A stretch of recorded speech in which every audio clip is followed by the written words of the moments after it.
पापा आप मेरा यकीन करिए, वो लड़का झूठ बोल रहा है, मैं रात उसके साथ नहीं थी। ये बोलकर मैं पापा के कदमों में गिर पड़ी थी। मेरे पापा ने गुस्से से मुझे जोरदार थप्पड़ मारते हुए घर से बाहर निकाल दिया था और मैं वहीं जाकर अंश के कदमों में गिर पड़ी थी। अंश गाड़ी में बैठा सिगरेट पी रहा था, धीरे धीरे धुएं की लहरें उड़ाते हुए बहुत आराम से ये सीन देख रहा था।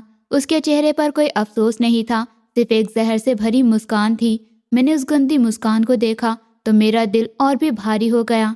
मैं खड़ी हो गई और गुस्से से बोली, मैं तुम्हें माफ नहीं करूंगी, घटिया इंसान। ये बोलकर मैं उसके पास से आगे बढ़ने लगी। तभी अंश ने मुझे पकड़ लिया और जबरदस्ती अपनी गाड़ी के पीछे वाली सीट पर ढकेल दिया था।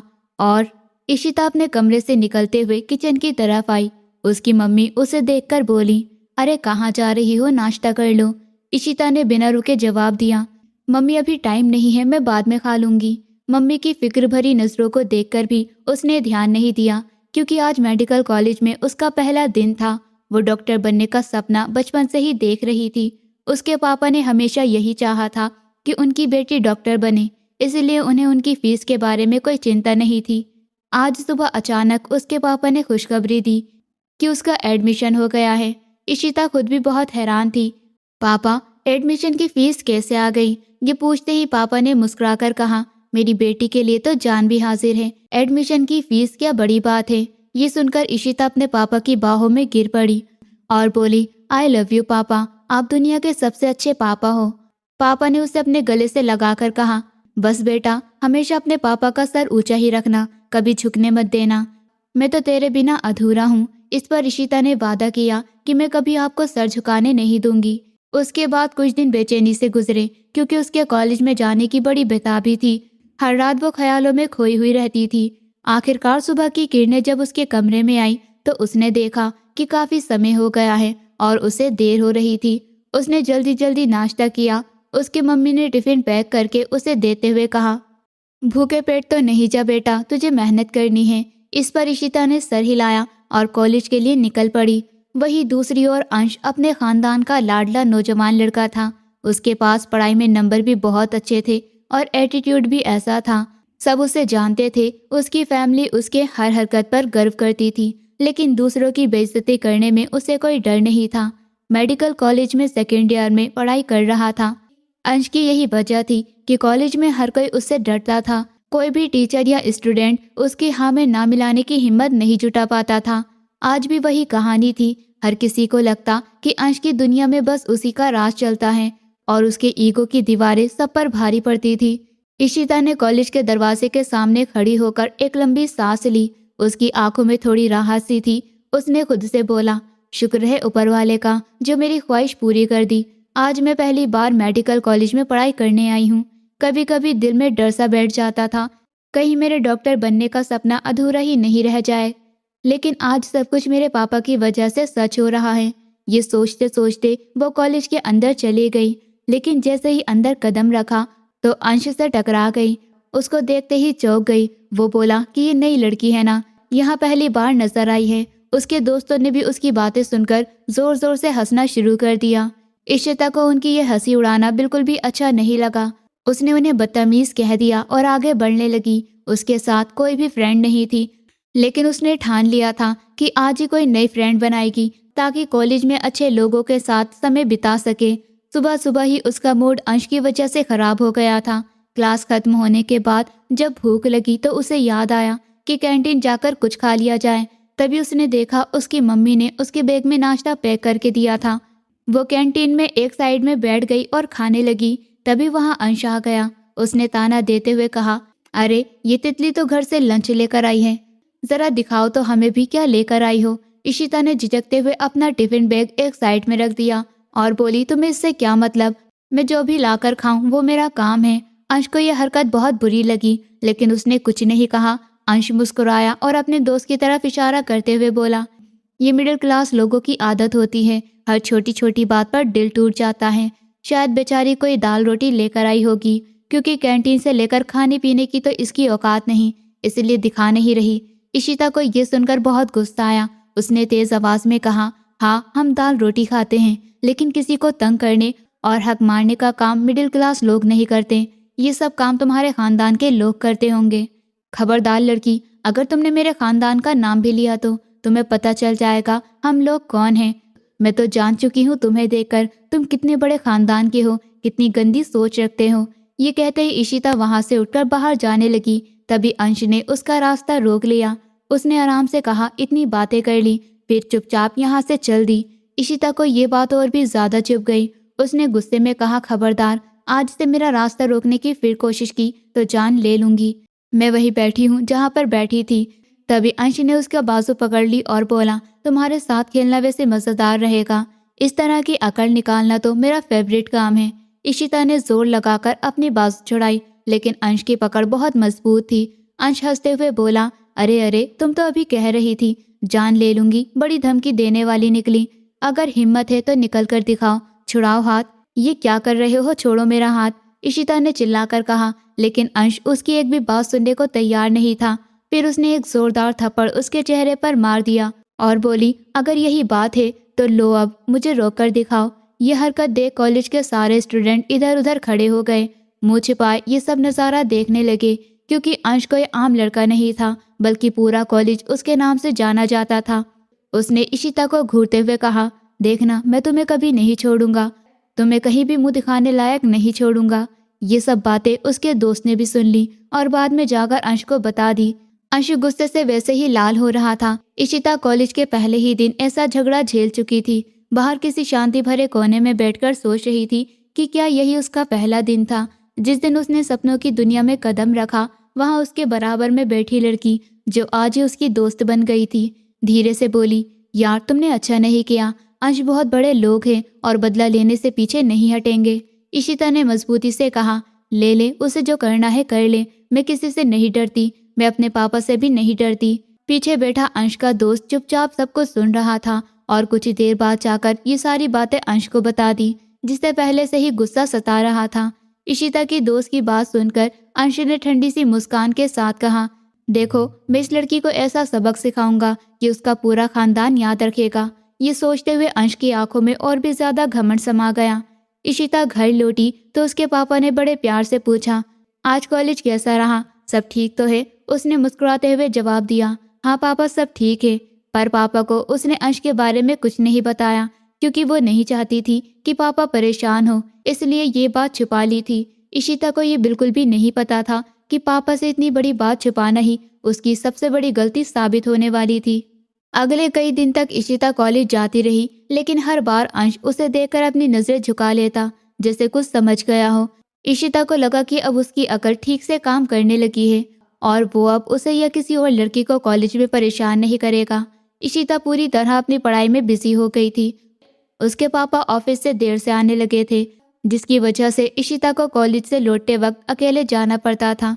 एक दिन कॉलेज के बाहर खड़ी अपनी वैन का इंतजार कर रही थी, तभी एक तेज रफ्तार कार आकर उसके पास अचानक रुक गई और दो नकाबपोश आदमियों ने उसे जबरदस्ती कार में बैठा लिया। उनका चेहरा नहीं दिख रहा था। उन्होंने उसके मुंह पर टेप चिपका दिया ताकि वो चुप रहे। इशिता ने जोर से चिल्लाने की कोशिश की, लेकिन वो बेबस थी। गाड़ी बहुत दूर जाकर रुकी और दोनों आदमी उसे लेकर एक अजनबी जगह पर चले गए। वहाँ एक आदमी कुर्सी पर बैठा हुआ था, उसका मुंह दूसरी तरफ था। अचानक उसने अपना चेहरा इशिता की तरफ मोड़ा। इशिता की आंखें फैल गई। वो अंश ही था। अंश ने मुस्कुराते हुए जोर से हंसी और सिगरेट का धुआं छोड़ते हुए कहा, और फिर उन दोनों नकाबपोश आदमियों को बाहर भेज दिया। अंश उसके करीब आया और बोला, बहुत अकड़ थी ना तुम में, तुम अंश से डरती नहीं थी, लेकिन आज के बाद अंदाजा हो जाएगा किससे पंगा लिया है तुमने। शायद तुम्हें अपनी गलती का एहसास हो जाए, क्योंकि तुमने मुझ पर हाथ उठाया और पूरे कॉलेज के सामने। अब देखो, इसका अंजाम भुगतना ही पड़ेगा। इतना कहते हुए उसने इशिता के होठों से टेप हटा दिया ताकि उसके रिएक्शन को देख सके। अंश ने ताने से भरे लहजे में कहा, आज दिखाओ ना अपनी बहादुरी कि मैं क्या कर सकती हूँ। इशिता अपने मोहल्ले की इज्जतदार और सीधी सादी लड़की, लेकिन अब उसकी इज्जत मिट्टी में मिल चुकी थी। अब तो कोई उसे मुंह दिखाने लायक नहीं समझेगा। ये सोचकर इशिता गुस्से से उसकी तरफ देखने लगी और बोली, तुम्हें कुछ नहीं मिलेगा मुझे यूँ किडनैप करके, छोड़ दो। अंश ने तेज आवाज में कहा, तुम्हारी ये नफरत ही तो मुझे पसंद आई है, जो तुम्हें अपने खास बंदों के जरिए फार्म हाउस में बुलाया है। शर्म आनी चाहिए तुम्हें। मैंने तो सुना था बड़े खानदान के लोग इज्जतदार होते हैं, लेकिन तुम तो 2 टके के निकले। इशिता ने एकदम कहा। यही बात थी जिससे मैं कह रही थी। अंश ने बिना कोई जवाब सुने एक जोरदार थप्पड़ उसके चेहरे पर मार दिया। इशिता के होश उड़ गए। उसने खामोशी से खुद को संभालने की कोशिश की, लेकिन उसके अंदर एक डर बैठ गया था। ये समझते हुए कि अंश उसके साथ अब अच्छा नहीं करेगा, वो धीरे धीरे कमरे के अंदर चली गई। ये फार्म हाउस था जहां अंश छुट्टी के दिन अपने दोस्तों के साथ आता था, और अब उसे लग रहा था कि इशिता को किडनैप करके बदला लेने के बाद उसका मन बहुत सुकून से भर जाएगा। इस बार इशिता को कमरे में बंद कर दिया और खुद बाहर लॉन में बैठ गया। इशिता चिल्लाती रही, मिन्नतें करती रही, मुझे छोड़ दो, मेरे मम्मी पापा मेरा इंतजार कर रहे होंगे, ऊपर वाले का वास्ता देती हूँ अंश, मुझे छोड़ दो, मैं माफ़ी मांगती हूँ। लेकिन उसके शब्दों का उस पर कोई असर नहीं पड़ा। जो कल तक अंश का गुरूर तोड़ना चाहती थी, आज वही उसकी मिन्नतें कर रही थी, पर अंश उसे किसी भी तरह से छोड़ने के लिए तैयार नहीं था। इशिता को अंश से कभी भी कोई अच्छी उम्मीद नहीं थी। पहले ही दिन से उसका व्यवहार अजीब सा था, लेकिन उसने सोचा होगा कि दोबारा ऐसा नहीं होगा, पर अंश फिर से कमरे में आ गया। इशिता खुद उठकर एक साइड में बैठ गई और बोली, मुझे जाने दो। अंश ने मुस्कुराकर कहा, ऐसे कैसे जाने दूं, अभी तो तुम्हारा हिसाब भी चुकाना है। इशिता ने घबराकर पूछा, कैसा हिसाब? अंश ने ठंडे लहजे में कहा, मेरी बेइज्जती का हिसाब। मैं तुम्हारी इज्जत पर ऐसा दाग लगाऊंगा कि तुम किसी को मुंह दिखाने लायक भी नहीं बचोगी। ये बोलकर उसने इशिता के दोनों हाथ पकड़ लिए और उसे दीवार से चिपका दिया था। उसके बहुत करीब खड़ा होकर उसकी आंखों में झांकने लगा। इशिता की दिल की धड़कन बहुत तेज हो गई थी। वो बेमन से कहने लगी, तुम्हें ऊपर वाले का वास्ता है अंश, प्लीज मेरे साथ कुछ बुरा मत करना। मैं वादा करती हूँ मैं आज के बाद कभी कुछ नहीं कहूंगी। अंश उसकी आंखों में झांकता रहा और उसके चेहरे की हर एक बात पढ़ने की कोशिश कर रहा था। वो धीरे धीरे सोचने लगा कि उसे उसकी खूबसूरती को बर्बाद कर देना चाहिए, उसका चेहरा काला कर देना चाहिए। लेकिन अचानक उसे कुछ समझ में नहीं आया और बिना कोई और बात किए वो कमरे से बाहर निकल गया। इशिता ने गहरी सांस ली और फिर दोबारा खुद को कमरे में कैद कर लिया। वो सारी रात खिड़की से आती चांदनी की रोशनी को देखती रही। रो रो कर उसका बुरा हाल हो चुका था। पता नहीं मम्मी पापा मेरे बारे में कितना परेशान होंगे, पापा मेरे बारे में क्या सोच रहे होंगे, मैंने तो कुछ गलत नहीं किया। ऐसा सोच सोचकर उसकी आंखें भर आई थी। तभी एक आदमी उसके लिए खाना लेकर आया था, लेकिन उसने खाने से इनकार कर दिया और बोली, मैं नहीं खाऊंगी, मुझे बस अपने घर जाना है। अंश से कहो मुझे घर छोड़ाए प्लीज, छोड़ दो मुझे। वो आदमी चुपचाप वहां से चला गया और थोड़ी देर बाद अंश उसके कमरे में आ गया। उसने ठंडी आवाज में कहा, खाना खा लो, ऐसे भूखी रहोगी तो कैसे जाकर अपनी शक्ल अपने पापा के सामने दिखाओगी, भूखे पेट तो कुछ कह भी नहीं पाओगी। इशिता ने उसकी तरफ देखकर बोला, कितने पत्थर दिल इंसान हो तुम, तुम्हें जरा भी तरस नहीं आता किसी पर। अंश ने गर्व से कहा, मेरे अंदर तो मेरे खानदान का खून दौड़ रहा है, हम किसी के ऊपर इतनी जल्दी तरस नहीं खाते। इशिता बोली, तुम डॉक्टर बनने चले थे, डॉक्टर तो लोगों की मदद करते हैं, जो उनकी जान बचाते हैं, लेकिन तुमने क्या सोचा कि किसी की जान जा सकती है। इस पर अंश फिर मुस्कुराया और कहा, फिक्र मत करो, तुम्हारा बाप तो हार्ट अटैक से मर गया होगा जब उसे पता चला होगा कि उसकी बेटी घर से भाग गई है और उसकी इज्जत मिट्टी में मिल गई। इशिता को ये बात बहुत गुस्सा दिला गई। उसने धमकी दी कि खबरदार, अगर एक शब्द भी मेरे पापा के खिलाफ निकाला तो मैं तुम्हें कभी नहीं छोड़ूंगी। लेकिन अंश ने उसकी उंगली पकड़कर उसे अपनी तरफ खींच लिया। इशिता दर्द से कर्राने लगी और बोली, क्या कर लोगे तुम? 2 दिन और कैद में रख सकते हो। नहीं, मैं तो शाम तक तुम्हें छोड़ दूं। नहीं, मैं तो शाम तक तुम्हें छोड़ आऊंगा। अंश ने ठंडी आवाज में कहा, नहीं, मुझे किसी भी हाल में अपने घर पर जाना है, मुझे छोड़ दो, तुम्हारा इरादा तो बदल चुका है, प्लीज तरस खा लो मुझ पर। लेकिन उसने ठान लिया था कि इस लड़की से शादी करके उसे अपने कब्जे में कर लेगा, ताकि सबको पता चल जाए जो उसके साथ हुआ वो बहुत गलत था। अंश आज भी उस पर रहम नहीं कर रहा था। उसने शादी की तैयारी शुरू कर दी थी। इशिता इन सब बातों से बेखबर अपने कमरे में कैद बैठी रही। उसे पता नहीं था कि आज उसके पापा का गर्व और उसकी इज्जत सब बर्बाद हो जाएगी। एक दिन शाम के समय उसने साफ इनकार कर दिया कि तैयार नहीं होंगी, लेकिन उसकी नौकरानी ने जबरदस्ती एक जोड़ा पहनाया और तैयार कर दिया। अंश उससे शादी करना चाहता था, लेकिन इशिता ने इनकार किया तो अंश ने गन उसके माथे पर रखकर जबरदस्ती शादी कर ली। इशिता बहुत रो रही थी, उसकी आंखें सूजी हुई थी, पर उसे कोई फर्क नहीं पड़ रहा था। शादी के बाद अंश ने उसे जबरदस्ती गाड़ी में बिठाया और उसके पापा के घर ले गया। जहाँ उसकी दोस्त उसके बराबर बैठी रोते हुए कह रही थी, यार तुमने ऐसा क्यों किया, तुमने किडनैप कर लिया, ये काफी नहीं था। फिर अंश ने दांत पीसते हुए कहा, आंसू बहाना बंद करो। इशिता ने जवाब दिया, तुम्हें ऊपर वाला भी माफ नहीं करेगा। जो तुमने मेरे साथ किया है ना, उसके लिए कभी भी माफी नहीं मिलेगी। मैं तलाक चाहती हूँ, मुझे छोड़ दो ताकि मेरे पापा को कुछ पता न चले। मैं तुम्हें पीछे से छोड़कर आ जाऊं ताकि मैं पापा को कोई बहाना बना सकूं। पर अंश ने ठंडी आवाज में कहा, अफसोस तुम तो खुद ही मेरे पास आ गई हो। अब मैं तुम्हें छोड़ने वाला नहीं। मैं तुम्हारी औकात पूरी तरह से याद दिलाऊंगा।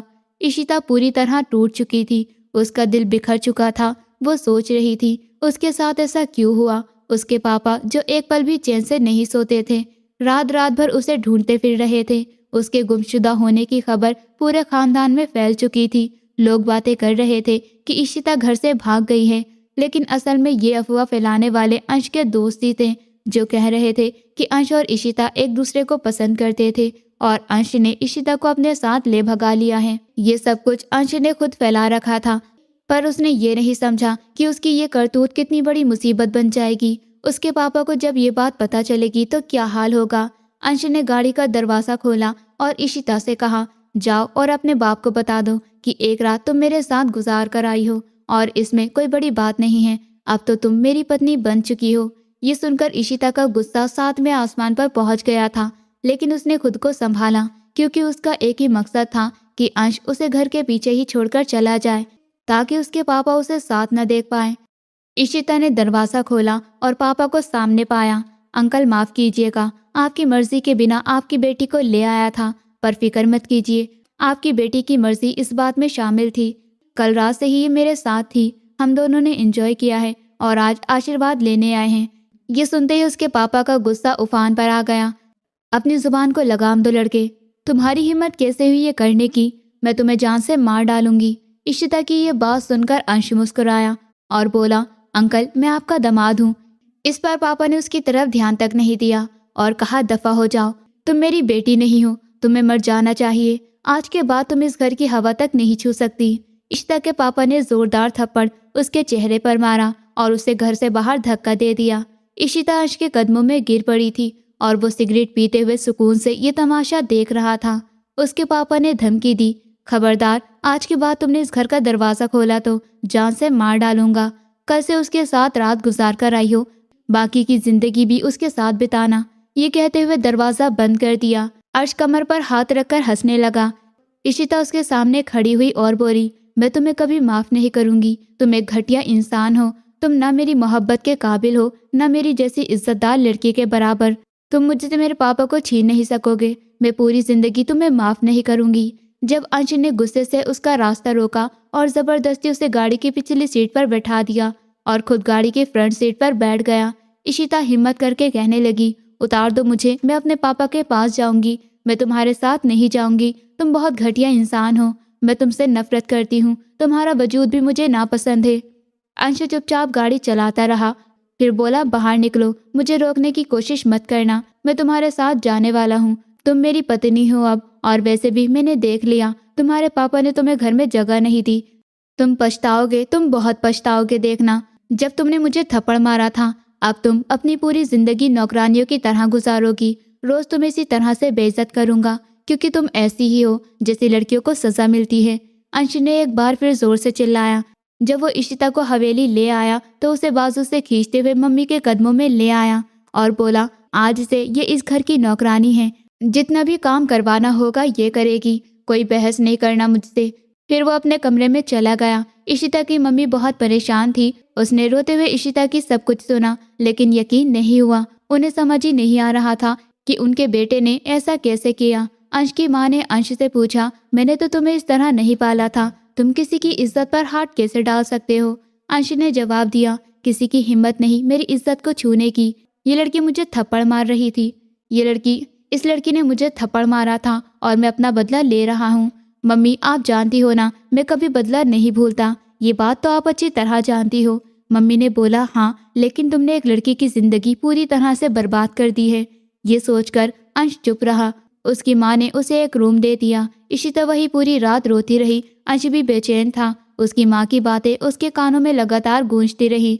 अगली सुबह कॉलेज आते जाते इशिता को देखते हुए सोचने लगा कि शायद उसने उसकी ज़िंदगी ही बर्बाद कर दी है। कभी कभी इशिता को काम करते हुए देखता तो सोचता उसकी खूबसूरती साड़ी में दबकर खराब हो रही है। फिर धीरे धीरे उसके पास जाकर बोला, अगर तुमने मुझे थप्पड़ नहीं मारा होता तो मैं तुम्हें इज्जत से शादी करके इस घर की बहू बना देता। लेकिन इशिता ने कोई जवाब नहीं दिया, बस चुपचाप अपनी नफरत का इजहार करती रही।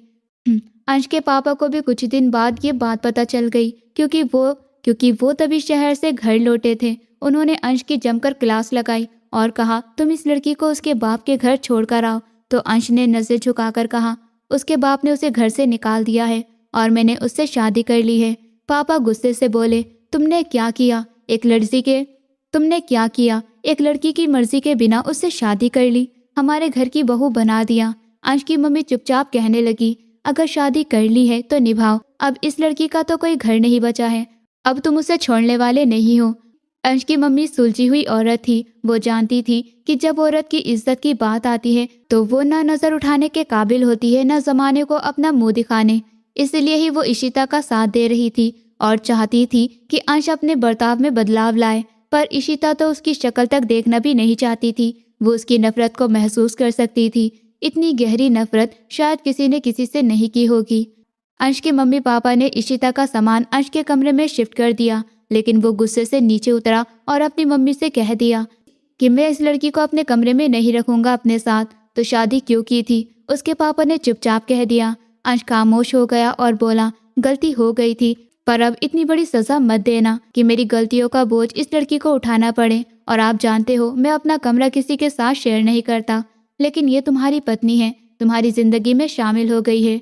एक तो तुमने इसके साथ इतना बुरा किया, अब ऊपर से ऐसा व्यवहार क्यों कर रहे हो? अच्छे से जानते हो हमारे खानदान में ऐसा तरीका नहीं होता। ये तुम्हारी गलती है और तुम्हें इसका सुधार करना चाहिए। अंश पापा की बात सुनते सुनते पाँव पटकते हुए अपने कमरे में चला गया और अंदर जाकर बड़बड़ाने लगा, ये लड़की खुद को समझती क्या है? आखिर एकदम मेरे मम्मी पापा को अपने कब्जे में कर लिया। वो मेरे उसके खिलाफ बातें कर रहे हैं। सच में मुझे इससे शादी ही नहीं करनी चाहिए थी। ये 2 दिन की सजा ही इसके लिए काफ़ी थी। मैं इसे इसके पापा के घर ही छोड़ आता, चाहे घर से बाहर भटकती रहती तो यही सही रहता। लेकिन मैंने खुद ही इसे अपने सर पर बिठा लिया और अब तो इसको झेलना ही पड़ेगा। उसने गहरी सांस ली और बेड पर बैठ गया। वो बहुत परेशान था। उस रात इशिता अंश की मम्मी के कहने पर उसके कमरे पर गई थी। वो उससे बहुत नफरत करती थी, इतनी नफरत कि शायद किसी ने किसी से नहीं की होगी। वो उसकी शक्ल तक देखना भी पसंद नहीं करती थी, पर मजबूरी में वहां गई क्योंकि दूसरा कोई चारा भी नहीं था। एक ही इंसान थी जो उसकी मदद करने की कोशिश कर रही थी। एक रात जब वो सोफे पर लेटी तो अंश दोस्तों के साथ पार्टी से लौट कर आया तो उसका चेहरा देखकर उसे अजीब सी बेचैनी हुई, जैसे उसे अपनी गलती महसूस हो रही हो। धीरे धीरे वो उसके पास आया और उसके चेहरे पर अपने हाथ फेरने लगा। उसकी आंखें उसकी शक्ल को निहार रही थी। ये लड़की मेरी पत्नी है, पर मैं इसके साथ क्या कर रहा हूँ? कुछ भी अच्छा नहीं, बस एक बड़ी गलती कर रहा हूँ। अचानक इशिता की आँख खुल गई। अंश को इतना करीब देखकर वो पीछे हटने लगी और बोली, तुम्हारी हिम्मत कैसे हुई मेरे पास आने की? तुम ये नहीं समझो, अगर मैं तुम्हारे कमरे में आई हूँ तो तुम मेरे करीब होने की कोशिश करोगे। मैं यहाँ से चली जाती हूँ। तभी अंश ने उसका हाथ पकड़ लिया और बोला, पूरी जिंदगी इसी तरह गुजर जाएगी, हमें नई जिंदगी शुरू करनी चाहिए। अब तो मम्मी पापा भी तुम्हें इस घर की बहू मान चुके हैं, वो जल्दी हमारी शादी का ऐलान करेंगे। इशिता ने गुस्से से कहा, मैं इस शादी को नहीं मानती, तुमने मेरी खुशियों के अरमान छीन लिए। मुझे तुमसे नफरत है, मैं तुम्हारी शक्ल तक देखना पसंद नहीं करती। लेकिन अंश चुप रहा। उस पर इशिता की नफरत से उसका दिल भर आया। धीरे धीरे अंश को समझ में आने लगा कि उसने इशिता के साथ कितना बुरा किया है।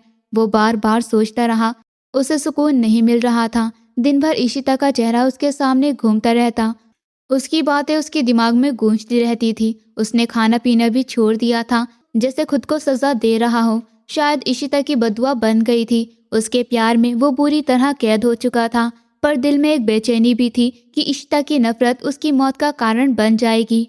एक दिन अंश को बहुत तेज बुखार हुआ। उसकी मम्मी नाश्ते के लिए बुलाने कमरे में आई।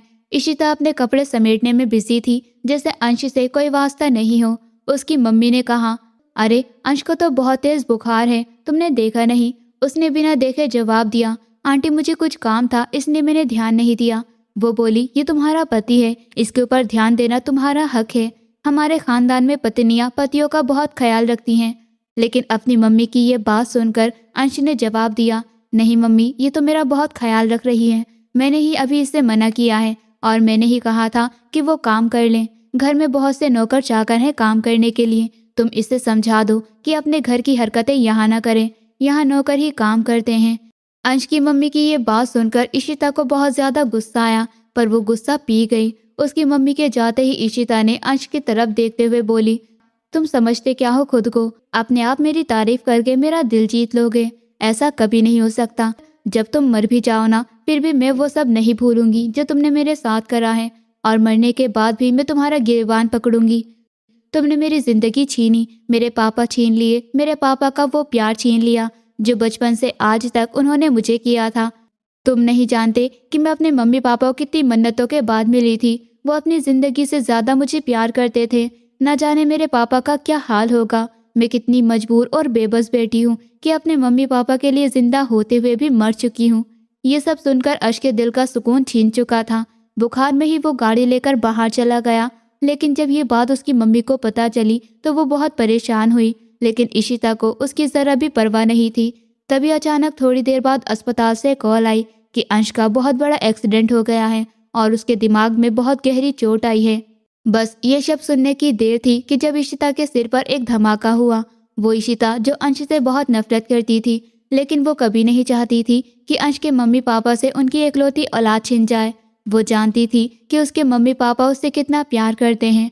आज जाने से पहले अंश को बद्दुआएं दे रही थी कि तुम मर भी जाओ तब भी नहीं, मैं तुम्हें माफ नहीं करूंगी। उसे आज ऐसा लगा था कि उसके अंदर से जैसे कोई चीज टूट चुकी हो, उसकी कोई चीज उससे छिन रही हो। अंश की मम्मी के साथ वो अस्पताल पहुंची। डॉक्टर ने उन्हें बताया कि अंश की हालत बहुत ज्यादा खराब है। वो इमरजेंसी रूम में अपनी जिंदगी और मौत की लड़ाई लड़ रहा है। लेकिन इस समय इशिता, जो पिछले 6 महीने से उससे नफरत कर रही थी, आज न जाने क्यों उसके दिल में उसके लिए एक अपनाया जागी थी। शायद उस रिश्ते के लिए जो वो उसके शादी के बंधन में बंधी हुई थी। शादी कैसी भी सही, लेकिन वो उसका पति था। उसे कुछ समझ नहीं आ रहा था। अंशु जैसे इंसान के लिए जिसने उसकी जिंदगी बर्बाद कर दी, वो आंसू क्यों बहा रही थी? जिसने उसके साथ बहुत ही बुरा किया था, क्या उसे अंश से प्यार हो गया था? ये बात वो समझ ही नहीं पा रही थी। अंश की मम्मी भी बहुत बुरी तरह रो रही थी। वो उसकी मम्मी के पास बैठकर बोली, मम्मी आप रोए नहीं। वो शुरू से ही उनकी बहुत इज्जत करती थी और कभी भी उनसे नफरत नहीं की थी। वो नफरत करती थी तो सिर्फ और सिर्फ उससे करती थी जिसने उसके साथ बुरा किया था। लेकिन आज पता नहीं क्यों उसके दिल में थोड़ी सी भी नफरत नहीं रही थी। माँ की प्रार्थना में बहुत असर होता है। अंश बहुत जल्दी ठीक हो जाएगा। उसकी मम्मी ने इशिता का हाथ पकड़ लिया और बोली, तुम भी प्रार्थना करो, तुम्हारी बदुआ लगी है मेरे बेटे को। तुम प्रार्थना करोगी तो वो बिल्कुल ठीक हो जाएगा। देखो उसे माफ कर दो, सच्चे दिल से माफ कर दो। वो पहले जैसा नहीं रहा, पूरी तरह बदल चुका है। तुमसे बहुत प्यार करता है, तुम्हारे लिए मेरे पास आकर बहुत रोया है। वो इशिता की आंखों से आंसू और ज्यादा बहने लगे। वो उनके पास बैठी हुई ऊपर वाले से गिड़गिड़ाकर प्रार्थना करने लगी कि हे ऊपर वाले, मैं आपके फैसले पर बिल्कुल खुश हूँ। शायद ये आपका फैसला था, ये सब कुछ मेरी जिंदगी में लिखा था। आप अंश को ठीक कर दो। मेरे पापा ने तो मुझे कबूल नहीं किया, लेकिन अब जो कुछ उसके साथ हुआ है उसे देखकर तो मुझे लग रहा है कि अब मैं उसके बगैर नहीं रह सकती। थोड़ी ही देर के बाद डॉक्टरों ने आकर बताया कि अंश को होश आ गया है और होश आते ही वो इशिता को ही पुकार रहा था। इशिता जैसे ही आईसीयू रूम में पहुंची तो उसके सर पर पट्टी बंधी हुई थी। वो पूरी तरह जख्मी था। उसके सर पर काफी ज्यादा चोटें आई थी। अंश का चेहरा पट्टियों से ढका हुआ था। उसकी आंखें धीरे धीरे खुल रही थी और वो कमजोर आवाज में इशिता का नाम पुकार रहा था। इशिता उसके पास जाकर बैठ गई। उसके आंसू बह रहे थे। वो बहुत धीरे से बोली, तुमने जो मेरे साथ किया मैं तुम्हें माफ कर चुकी हूँ। अब कभी मुझे छोड़कर मत जाना। मैं तुमसे प्यार करने लगी हूँ। मुझे नहीं पता ये सब कब हो गया। मैं जानती हूँ तुम बदल चुके हो। तुम्हें मेरे और अपने प्यार का वास्ता, मेरा साथ कभी नहीं छोड़ना। तुम मेरे लिए बहुत जरूरी हो। ये कहते हुए उसकी आंखें बंद हो गई। आंसू बहते रहे। उसका एक हाथ अंश के बेड पर रखा हुआ था। अंश ने अपना हाथ उठाया और उसके हाथ पर हाथ रख दिया और उसने ऑक्सीजन मास्क उतारा और आवाज लड़खड़ाई, लेकिन उसमें सच्चाई थी। तुम मेरे लिए एक नई जिंदगी की शुरुआत हो। मुझे लगता है कि अब मैं सिर्फ तुम्हारे लिए ही जीऊंगा। इशिता मुस्कुराई थी। उसके चेहरे पर दर्द था, लेकिन उसने इस मुस्कान में पूरा भरोसा भर दिया था। थोड़ी ही देर बाद अंश धीरे धीरे पूरे होश में आ गया। इशिता ने अस्पताल में उसका ध्यान रखा, उसके हर छोटे बड़े जख्म का ध्यान रखा, हर सुबह दवाई दी, दोपहर में हल्का खाना खिलाया, शाम को उसके साथ बातें की ताकि उसके दिल का बोझ हल्का हो जाए।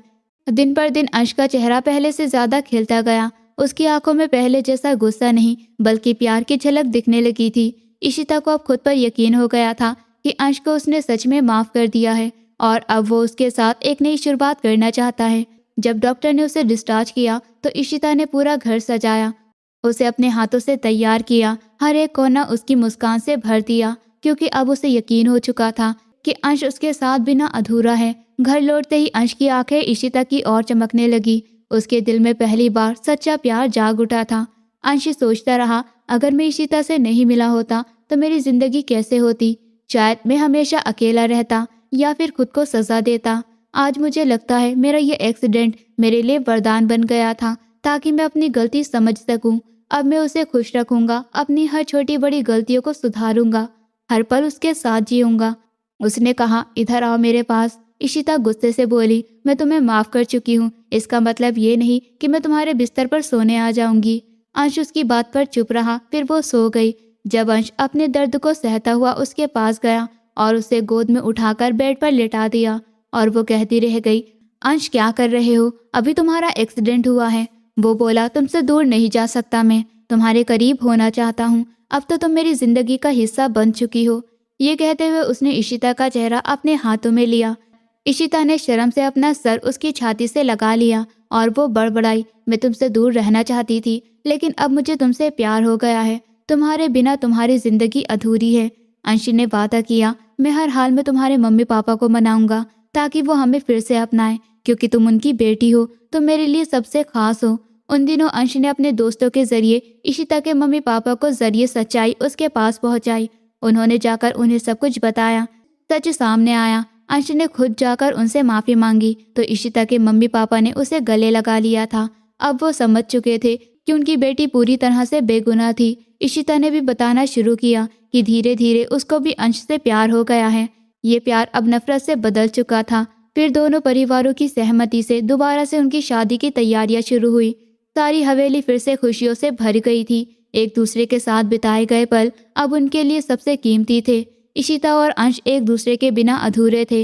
उनका प्यार एक मिसाल बन चुका था और हर सुबह एक नई उम्मीद ले आती थी और हर रात उनके प्यार को और गहरा बना देती थी। अब उनका रिश्ता सिर्फ बंधन नहीं था, बल्कि उनकी जिंदगी की सबसे प्यारी कहानी बन गई थी। लेकिन अभी कहानी में एक चीज और बाकी थी, इशिता का डॉक्टर बनना।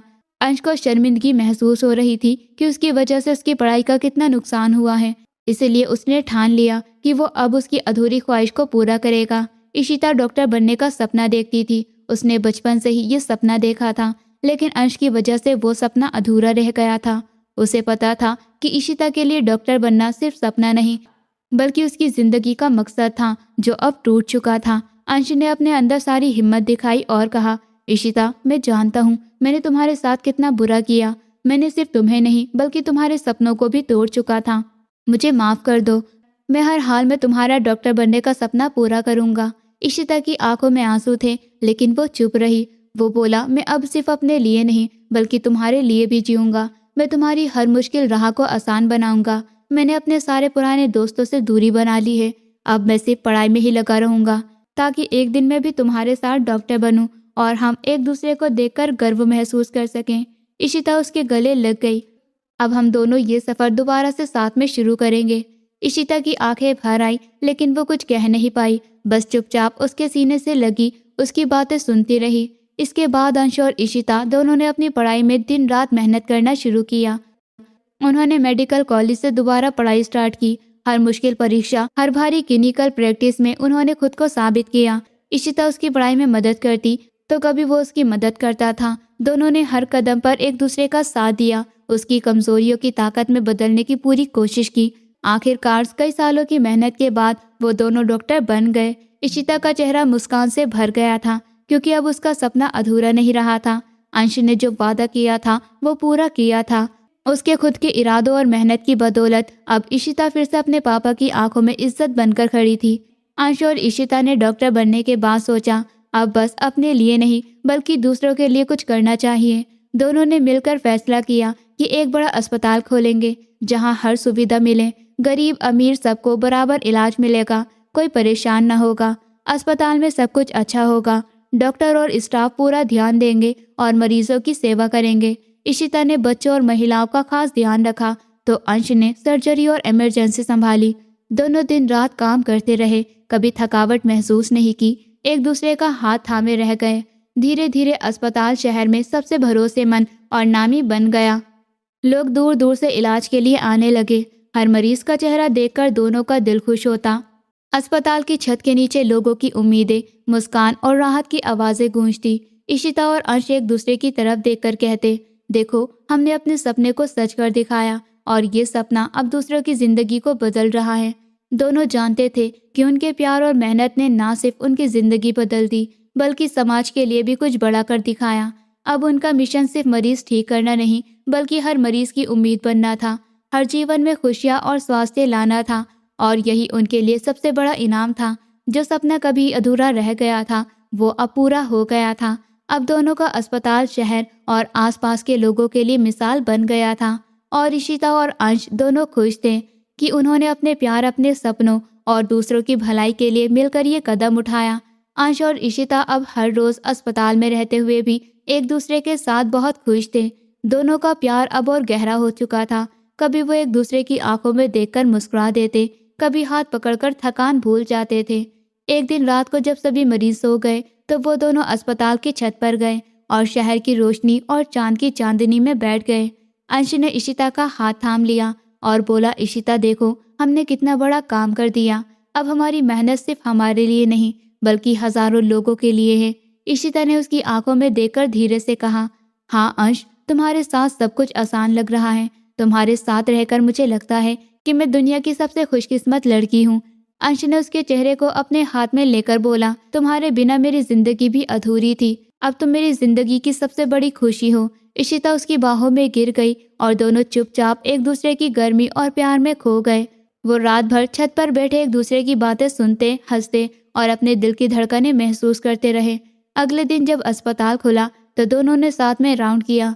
कभी मरीजों के लिए दवाई तैयार करते हुए एक दूसरे की मदद की, कभी किसी बच्चे को हंसाने के लिए खेल खेला और कभी किसी बुजुर्ग मरीज के लिए हाथ पकड़कर हौसला बढ़ाया। शाम को जब काम खत्म हुआ तो दोनों ने धीरे से हाथ आपस में मिलाए, जैसे बिना कुछ कहे सारी बातें समझ में आ रही हों। एक दिन इशिता ने अंश को चिढ़ाते हुए कहा, तुम्हें पता है तुम कितने बेवकूफ़ लगते हो जब तुम मेरी तरफ मुस्कुराते हो। अंश हंसते हुए बोला, और तुम्हें पता है जब तुम मुझसे चिढ़ती हो तो बस मेरा दिल तुम पर ही टिक जाता है। इशिता ने उसका हाथ दबाया और कहा, अब मैं नहीं जाने दूंगी तुम्हें कभी भी अकेला छोड़ने के लिए। अंश ने उसके माथे पर हल्का सा प्यार दिया और कहा, अब से मैं हमेशा तुम्हारे साथ रहूंगा। उनके प्यार में अब ना सिर्फ उनकी खुशी बल्कि उनके कामों की भी चमक थी। अस्पताल के हर कोने में उनका प्यार नजर आता, कभी मरीजों की मदद करते हुए, कभी एक दूसरे को देखकर मुस्कुराते हुए। और जब भी कोई इमरजेंसी केस होता था वो घर पर नहीं जाते थे बल्कि छत पर बैठकर अपने दिन की बातें करते हुए और छोटी छोटी नज़दीकियां महसूस करते हुए अपना प्यार और मजबूत करते थे। धीरे धीरे अस्पताल की नींव उनके सपनों के साथ मजबूत होती गई और दोनों ने मिलकर तय किया कि वो अपने प्यार और मेहनत से अस्पताल को और बड़ा बनाएंगे और हर ज़रूरतमंद के लिए फैसिलिटी पूरी करेंगे। दिन भर अस्पताल में मरीजों की देखभाल करने के बाद जब अंश और इशिता घर लौटे थे तो दोनों पूरी तरह थक जाते थे, लेकिन घर आते ही उनका मूड बदल जाता था। दोनों अपने अपने कामों की थकान को भूलकर एक दूसरे के साथ समय बिताते थे, कभी चाय बनाते थे। अंश इशिता की मुस्कान देखकर खुद को तरोताज़ा महसूस करता और इशिता भी अंश की आंखों में अपनी थकान भूल जाती। उन्होंने तय किया था कि चाहे दिन कितना भी मुश्किल क्यों न हो, रात उनके लिए सिर्फ प्यार और एक दूसरे को समय देना ही होगा। रात के खाने के बाद वो सोफे पर बैठकर चाय पीते और साथ में प्यार भरे वक्त गुजारते। कुछ महीनों बाद अंश और इशिता की जिंदगी में एक और नई खुशी ने दस्तक दी। इशिता को पता चला कि वो माँ बनने वाली हैं। ये खबर सुनते ही दोनों की आंखों में खुशी के आंसू भर आए और वो एक दूसरे को गले लगाकर रो पड़े। अंश ने धीरे धीरे इशिता का हाथ पकड़कर कहा, अब हमारी जिंदगी और पूरी हो जाएगी। अब हम सिर्फ एक दूसरे और आने वाले बच्चे के लिए जिएंगे। इशिता ने मुस्कुराते हुए जवाब दिया, हाँ अंश, तुम हो तो हर मुश्किल आसान लगती है। अब हमें एक दूसरे की ताकत बनना है। दोनों ने तय किया कि आने वाले महीनों को प्यार और सब्र के साथ बिताएंगे। इशिता की देखभाल अंश करता और वो अपने अंदर पल रही नई जिंदगी की हर धड़कन को महसूस करती थी। घर में हर कोने में हल्की हल्की मिठास फैल गई थी। दोनों दिन भर की थकान के बाद रात में बच्चे के बारे में सोचते, कभी चुप रहकर बस एक दूसरे की आंखों में खो जाते। दोनों धीरे धीरे अपने हाथ थामते, पेट पर हाथ रखते और सोचते कि ये सब नया जीवन उनके प्यार का सबसे बड़ा तोहफा है। कभी अंश इशिता के सर पर हाथ फेरता तो कभी इशिता उसकी बाहों में सर रखकर अपने प्यार की गर्माहट महसूस करती। दोनों ने साथ बैठकर अपने आने वाले बच्चे के लिए नाम भी चुना और भविष्य में उसके लिए एक खुशहाल और प्यार भरी जिंदगी का सपना किया। उन्होंने फैसला किया कि बच्चा हर खुशी में एक दूसरे के साथ होगा और दोनों अब सिर्फ और सिर्फ उम्मीदों में डूबकर अपनी नई शुरुआत की जा रहे थे। अंश और इशिता की रातें अब और भी खूबसूरत हो गई थी। इशिता की मां बनने की खबर ने अंश के दिल में खुशियों का तूफान ला दिया। वो अब हर पल इशिता का ख्याल रखने लगा। सुबह उठते ही उसका हाल पूछना, उसका नाश्ता तैयार करना और उसके आराम का पूरा ध्यान रखना। इशिता जब भी थक जाती वो उसे गोद में बिठाकर प्यार से सिर सहलाता और कहता, मेरी जान अब आराम करो, मैं हूँ तुम्हारे साथ। ये देखकर इशिता की आंखों में हर बार खुशी के आंसू छलक आते थे। वो महसूस करती कि अब अंश सिर्फ उसका पति ही नहीं बल्कि उसकी ताकत और सहारा भी बन गया है।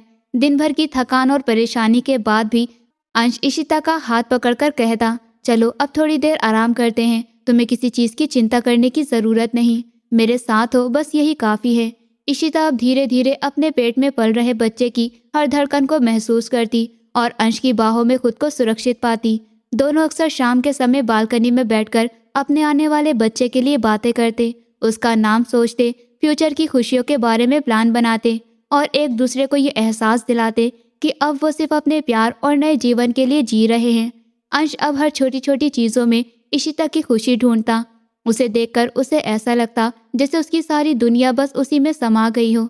इशिता की मुस्कान उसकी थकान को भुला देती और उसके लिए ये एहसास और भी गहरा होता कि अब उसकी जिम्मेदारी सिर्फ खुद की नहीं बल्कि अपनी पत्नी और आने वाले बच्चे की भी है। रात को सोते समय अंश इशिता से कहता, अब मेरी दुनिया पूरी हो चुकी है, तुम और हमारा बच्चा मेरी जिंदगी की सबसे बड़ी खुशी हो।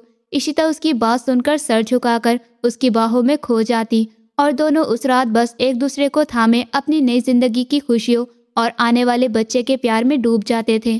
समय धीरे धीरे बीतता गया। इशिता की प्रेगनेंसी के 9 महीने पूरे होने लगे और इस बीच अंश का प्यार और ख्याल हर दिन ब दिन बढ़ता गया। वो इशिता के हर मूड का ध्यान रखता, उसे थकने नहीं देता, उसके लिए हर छोटी छोटी ज़रूरत पूरी करता। इशिता जब सुबह उठती तो अंश पहले ही उसका हाल पूछता और नाश्ते से लेकर आराम तक हर चीज़ का ध्यान रखता।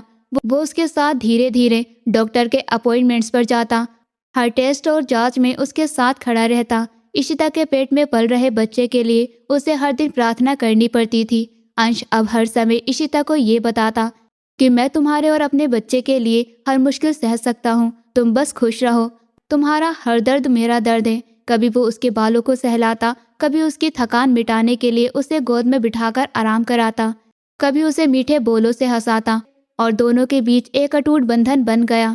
समय के साथ धीरे धीरे 9 महीने पूरे हो गए और इशिता की खुशियों के साथ अंश का प्यार और जिम्मेदारी का एहसास भी बढ़ गया। रात का समय था। इशिता अचानक तेज दर्द महसूस करने लगी। अंश को तुरंत समझ आ गया कि अब बच्चे का समय आ गया है।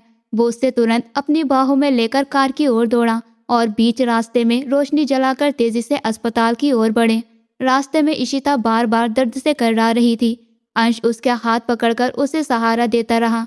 डॉक्टर और नर्सें तैयार खड़ी थी। इशिता को व्हीलचेयर पर बिठाया गया और अंश उसके साथ हर कदम पर खड़ा रहा। जैसे ही इशिता ऑपरेशन थिएटर में गई, अंश बाहर इंतजार करता रहा। उसके दिल की धड़कन तेज हो रही थी। उसे लग रहा था कि अब उसकी जिंदगी का सबसे बड़ा पल आने वाला है। कुछ ही देर बाद डॉक्टर खुशखबरी देने आए और बोले, बच्चा बिल्कुल स्वस्थ है। अंश की आंखों में खुशी और राहत का मिला जुला भाव था। वो तुरंत इशिता के पास गया और बच्चे को अपनी बाहों में लिया। दोनों की छोटी सी नन्ही सी गुड़िया आई थी। ये उनके प्यार का सबसे बड़ा तोहफा था। इशिता की आंखों में खुशी के आंसू थे और अंश उसे देखकर मुस्कुराने लगा। उसने कहा, देखो हमारी नन्ही गुड़िया आई है, अब हमारी दुनिया पूरी हो गई। इशिता ने बच्ची को गोद में लिया और अंश की तरफ देखते हुए बोली, यह हमारी जिंदगी का सबसे बड़ा खजाना है। अंश ने उसकी पीठ सहलाते हुए कहा, अब हम दोनों की जिंदगी में सिर्फ और सिर्फ खुशी होगी। अब अपने छोटे परिवार के साथ नई जिम्मेदारियों और खुशियों के साथ जीवन जीने लगे। रात के इस खूबसूरत एहसास ने उनके रिश्ते को और भी मजबूत बना दिया और दोनों ने फैसला किया कि अब उनकी जिंदगी में सिर्फ एक दूसरे का प्यार और उनकी नन्ही गुड़िया की खुशियां होंगी। इशिता और अंश की नन्ही गुड़िया के जन्म की खबर जैसे ही उनके घर और परिवार तक पहुंची तो बच्ची के दादा और दादी अपनी खुशी रोक नहीं पाए। उन्होंने तय किया कि इस खुशी में पूरी तरह से शामिल होना चाहिए और एक बहुत बड़ी पार्टी रखी जाएगी। घर सजाया गया, फूलों और लाइटों से हर कोई बहुत खुश था। दादा ने अपनी पोती को गोद में लेकर कहा, अब से ये हमारी छोटी परी हमारे परिवार का सबसे अनमोल खजाना है। दादी ने अपनी पोती को प्यार से चूमते हुए कहा, तुम हमारे घर की रोशनी हो और हमेशा खुश रहो। इशिता और अंश भी अपनी खुशी को छुपा नहीं पाए। दोनों अपनी बेटी को गोद में लेकर मुस्कुराते रहे और देखते ही देखते घर का माहौल और भी खुशनुमा हो गया। इशिता की माँ ने अपने बहू और पोती को गले लगाकर कहा, तुम्हारी वजह से हमारी जिंदगी पूरी हो गई है। अब से हम सब एक परिवार के रूप में खुश रहेंगे और तुम्हारी हर ज़रूरत का ध्यान रखेंगे। अंश की मम्मी ने भी अपनी पोती को अपने हाथों में लेकर उससे प्यार और आशीर्वाद दिया और अंश को गले लगाकर कहा, बेटा अब तुम और इशिता पूरी जिंदगी खुश रहो और अपनी बेटी को हमेशा प्यार दो। पार्टी में हर कोई बच्चे की खुशी में शामिल था। संगीत और हंसी का माहौल था। बच्चे की हंसी और इशिता की मुस्कान सबको अपनी ओर खींच रही थी। इस खुशी में अंश और इशिता ने महसूस किया, इशिता और अंश अब अपनी जिंदगी और अपनी नन्ही गुड़िया के साथ बहुत खुशहाल जीवन जीने लगे। वो सुबह उठते ही अपनी बेटी की मुस्कान देखकर दिन की शुरुआत करते थे। दिन भर कामकाज और जिम्मेदारियों के बीच भी एक दूसरे के लिए समय निकालते थे।